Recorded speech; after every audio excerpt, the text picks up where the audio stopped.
Today we're going to look at water potential, and that is simply a measure of how likely water is to move from one location to another. So you've learned with osmosis, water is going to move from high to low concentration.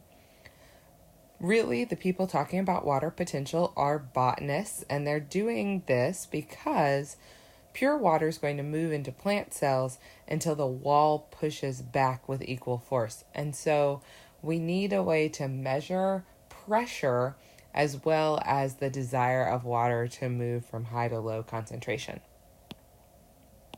So the answer is this, that the water potential, that's that Greek letter psi there that kind of looks like a funky Y, that water potential of the cell is equal to the water potential of the solutes and the pressure. And so we're factoring in that turgor pressure by the cell now. And pressure can come from other places, but generally when we're studying water potential, we're talking about pressure from a plant cell wall. So that can be often seen in this formula with solutes as an S and pressure as a P. Now, you should know pressure of a pure water, like just pure water sitting in a beaker, is 0. Open container, you have no pressure applied because the beaker is open. Pure water has no solutes, and so that water potential would be 0.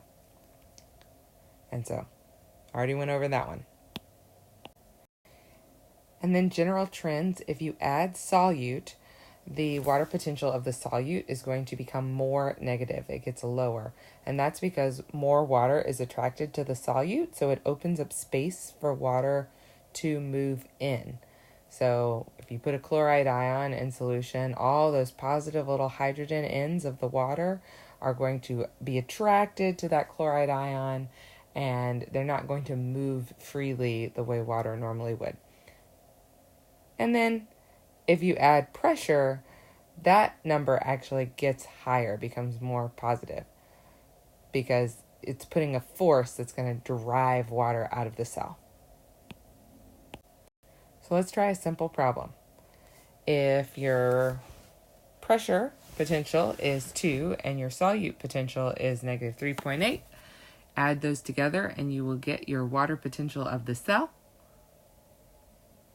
And that is negative 1.8. And the unit we are typically using for pressure is going to be bars. There's millimeters of mercury, there is kilopascals and pascals. You'll see a couple of different units, but generally we're going to be working in bars. But it's a unit of pressure. So to follow up with that problem, if we take that cell, that plant cell, and we put it in an open beaker, and the solute, the solution that we put it in, has a water potential or a solute potential of negative 3.2. Well, first of all, the overall water potential is also going to be negative 3.2 because we have no extra pressure from that open container.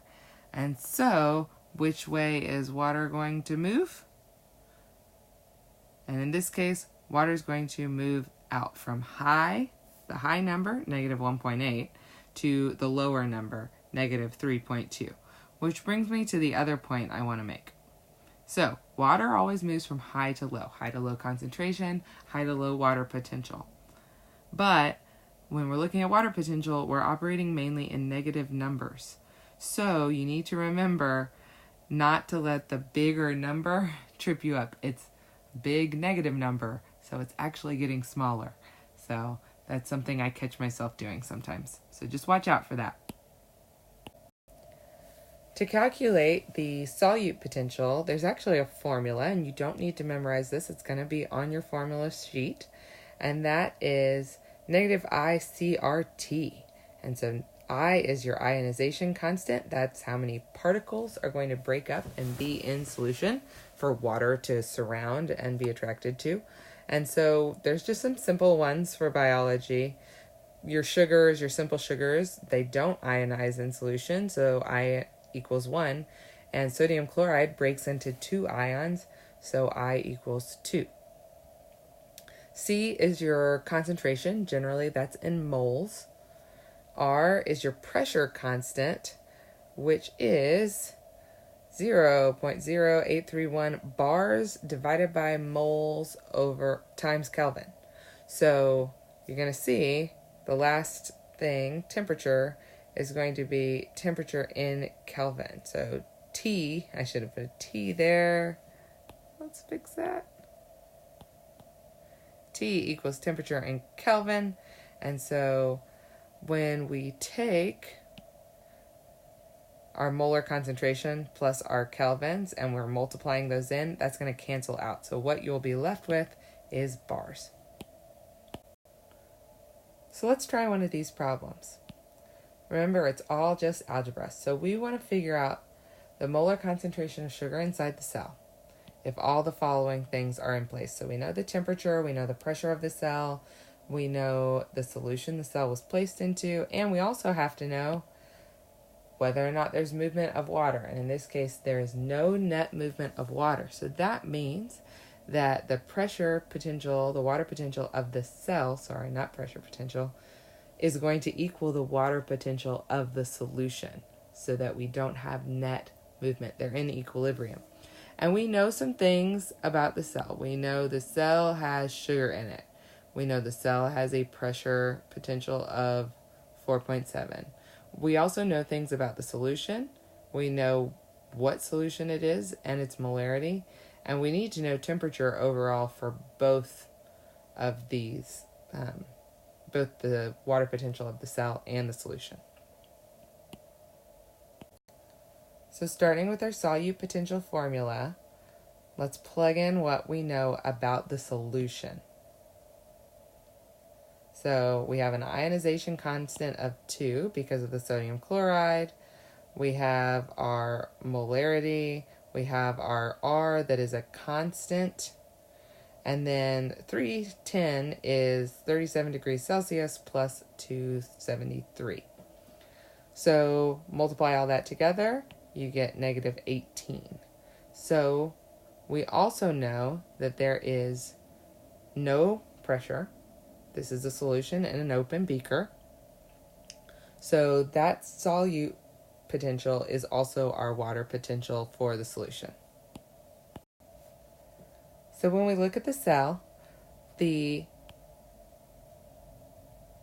water potential of the solution needs to be equal to the solute potential and pressure potential of the cell. So then we just start to use our algebra skills, subtract 4.7 from both sides. Now we know our solute potential. We need to use our formula, the negative ICRT. So we plug in what we know. We don't know C, so that becomes our X. And then we solve for X. And so that's going to give us what we were looking for in the first place, our molar concentration of sugar. So there you have it. That's how our water potential formula works. I haven't talked about water potential in a while, so I'm still tripping over things like solute potential and pressure potential. But when you're looking at it on a page and you're just solving for these different psi letters, it's really not too bad. So give it a try some practice problems, come back to this if you need any help.